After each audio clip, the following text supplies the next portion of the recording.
Hey there, this video is going to review what we've done from Monday, January 13th to Thursday, January 16th. All right, so this week we started off with, of course, our journal. We had a quote from poet Emily Dickinson that we explored. We did our Monday meeting. I'm going to skip over to that for a hot second here. So I told you this week we would be doing more with our independent reading project. We would be practicing some writing techniques and we would be working on some test prep. And then I told you our grammar lesson for the week was going to be active and passive voice. I'm actually going to get more into that at the end of the video to prepare you for your quiz tomorrow.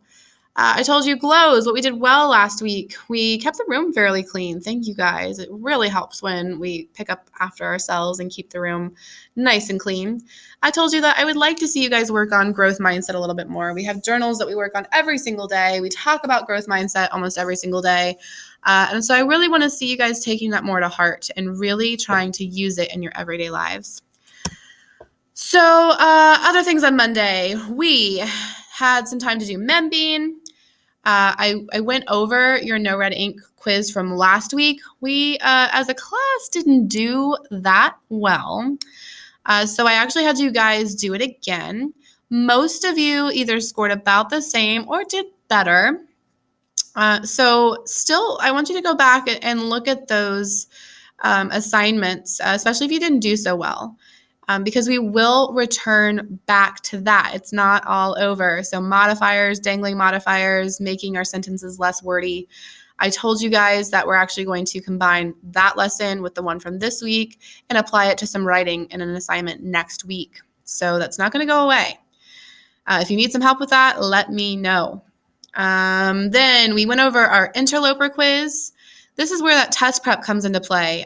This kind of stuff is going to show up on your AIR, your state testing.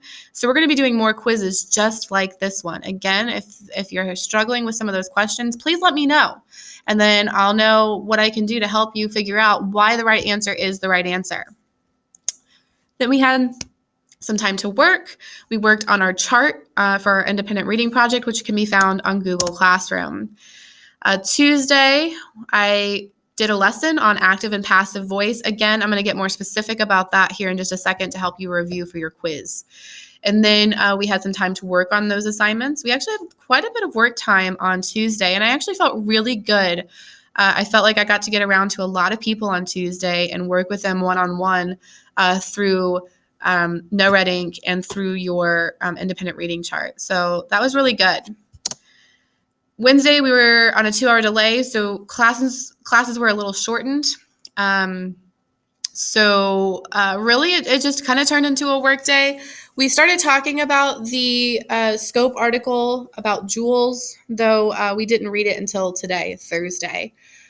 So mostly what we did is we, again, worked through our No Red Ink assignment and through our membeing and through that chart for your independent reading project.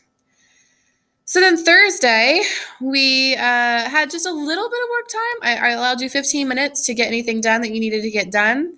Again, I did get through around to several people to help work on that.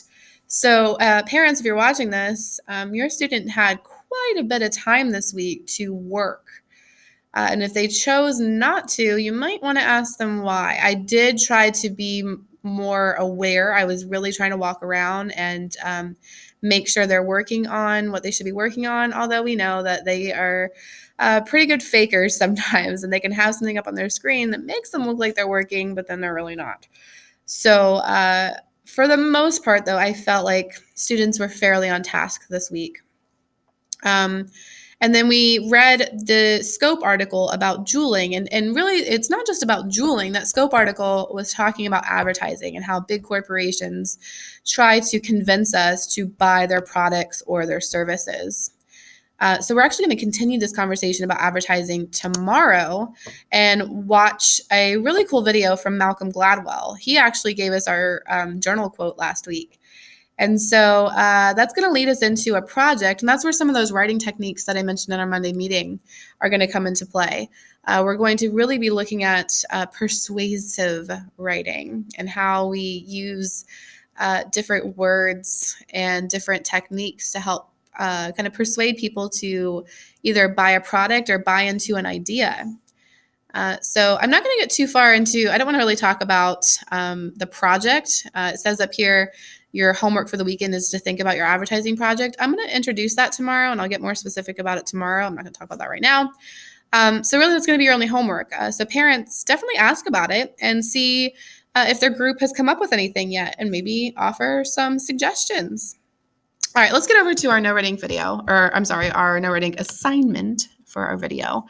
So we worked on active and passive voice. I talked about passive voice is often wordy and doesn't sound right. It's not good writing.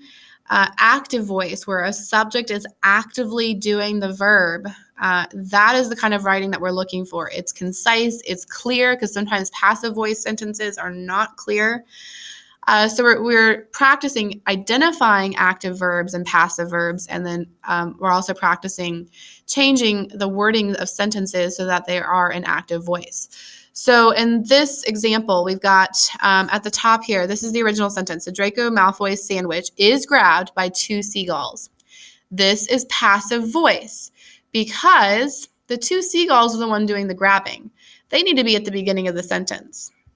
The subject needs to clearly be the one doing the action in the sentence. So we're going to move the 2 seagulls to the beginning, followed by the verb.